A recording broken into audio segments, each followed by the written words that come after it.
Почему одни авторы набирают миллионы просмотров, а другие сидят на нуле? И дело не в бюджете на съемку и не в крутой камере, а в умении рассказывать истории. Но для этого не обязательно быть прирожденным оратором. Достаточно просто применять методы, о которых я расскажу в этом видео, и вы уже поднимете уровень вашего удержания в разы, а значит и количество просмотров вырастет. Еще сегодня разберем, как быстро и эффективно писать качественные сценарии. Этот способ знают немногие, но профессиональные продюсеры используют его у себя в работе. Первая ошибка – сложный язык. Когда вы разговариваете как живая энциклопедия, зрители просто уходят. Казалось бы, простой пункт, но многие зачем-то усложняют свою речь причастными оборотами, сложными предложениями. Все это не нужно в ваших роликах. Наоборот, больше ценится разговорный стиль, когда вы разговариваете с вашим зрителем, как будто с другом за чашкой кофе. Короткие предложения, простые слова. Если вашу речь не поймет 15-летний подросток, то вам будет сложно. Чем проще вы объясняете, тем больше людей досматривают видео до конца. Вторая проблема – термины и профессиональный жаргон. Если вы разговариваете словами, которые понятны только специалистам, то вы теряете 90% аудитории. Если без термина не обойтись, то объясните его сразу же простыми словами. Ваши видео одинаково хорошо должны понимать и бабушка, и студент, и бизнесмен. Говорите на языке зрителя, а не на языке учебника. Третья ошибка – вода в сценарии. Это когда вы говорите слова, которые можно убрать без потери смысла. Слова-паразиты, длинные перечисления, лишние пояснения. Это все убивает динамику видео. Зритель чувствует, что его время тратят впустую, и он просто уходит. Решение довольно простое. Двигайтесь быстрее от одной мысли к другой.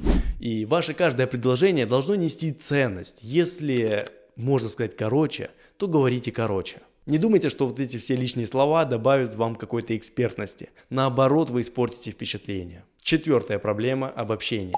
Когда вы говорите «это работает для всех» или «это универсальный метод», люди не верят. Они хотят конкретики. Не «я лучший блогер», кто меня таким сделал, это просто выдуманная какая-то фраза, а блогер, который помогает людям с сотней подписчиков начать зарабатывать. Видите разницу? Конкретные фразы работают в десятки раз лучше общих фраз. Кстати, о конкретике. Если вы хотите писать сценарии, которые работают, то нужно анализировать конкурентов. Смотреть, какие темы заходят, какие крючки цепляют, какие структуры сценариев работают и многое другое. А анализировать все это вручную очень долго и неэффективно. Поэтому я использую сервис Viral Radar. Он автоматически находит успешные видео конкурентов, анализирует их структуру и даже генерирует готовые идеи и сценарии на основе того, что уже работает. Вместо того, чтобы гадать, что снять, вы просто берете проверенные форматы и адаптируете под себя. Это не просто запрос к чату GPT, который вы пишете, или там даже придумываете какие-то правильные промпты, чтобы грамотно он ответил.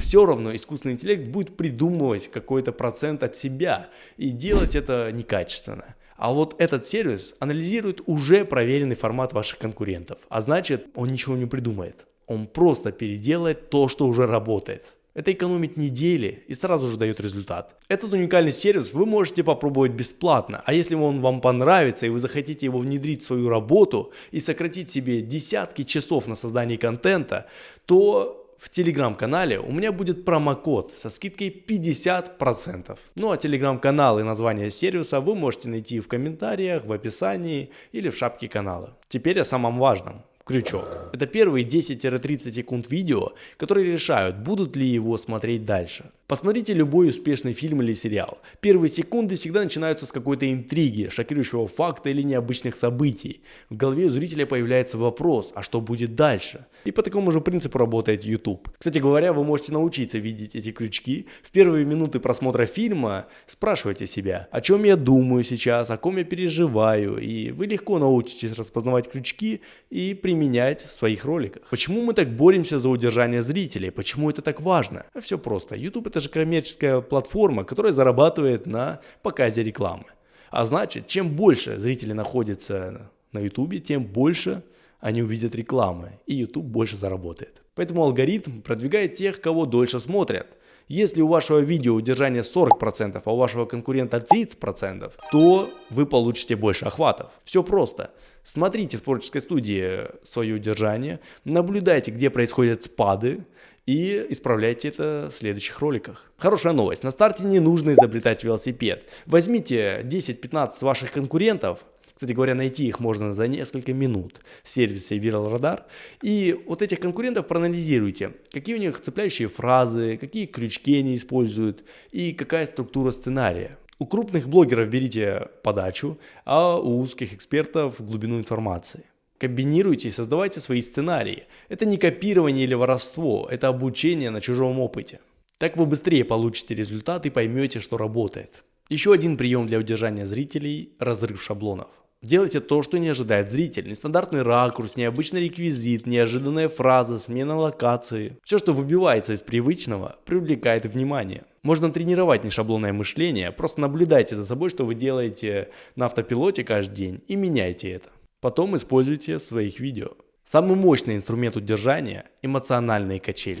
Чередуйте позитив и негатив, проблему и решение, напряжение и разрядку. Посмотрите любой успешный сериал. Там никогда не бывает, что все идет гладко. Появляется проблема, главный герой решает эту проблему. Вроде все хорошо, но потом появляется новая проблема, которую приходится снова решать. Вот так и происходят эмоциональные качели, и зрителя держат постоянно в напряжении. Даже в скучные моменты фильма или сериала зритель уже подсознательно может понимать, что сейчас что-то случится по ходу, какая-то проблема возникнет или какое-то событие произойдет. И снова повторится вся заварушка. То же самое и в экспертных видео. Вы не должны просто перечислять советы. Должны быть неожиданные повороты, истории, проблемы, которые будут подпитывать дофаминовую систему зрителя. Очень важный момент. Делайте контент на широкие темы, но для узкой аудитории. Например, не «Как купить квартиру в Краснодаре?» – узкая тема, а «Почему Краснодар – лучший город для жизни в 2026 году?» – широкая тема. Первое интересно 1000 человек, а второе 100 тысячам. Но внутри видео вы говорите с теми, кто думает о покупке квартиры. Так вы расширяете свою аудиторию, но продаете узкой целевой группе. Дополнительный прием для крючка – двойной хук. Сначала даете стандартное обещание, а потом опровергаете простое решение. Например, расскажу, как сделать зубы идеальными за несколько дней. И нет, это не виниры. Зритель думал, что знает ответ, но вы его удивили. Это создает дополнительную интригу. Последний совет. Думайте как зритель, говорите о проблемах. Люди смотрят видео не ради информации, а ради решения своих проблем. Поднимайте боль, а потом давайте простое и понятное решение. Чем проще решение, тем лучше. Никто не хочет сложных инструкций. Все хотят получить быстрое решение с минимальными усилиями. Поэтому, чтобы решить вашу проблему с поисками и анализом конкурентов, созданием идей сценариев, я рассказываю вам о Viral Radar. Ссылки вы уже знаете где.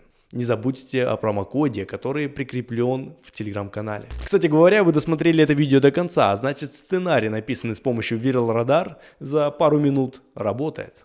Ссылка в описании, в комментариях и в шапке канала будет. Посмотрите вот это видео, которое здесь предлагается. Это выбор YouTube, а значит оно будет полезно именно для вас. Увидимся, так как мы в интернете.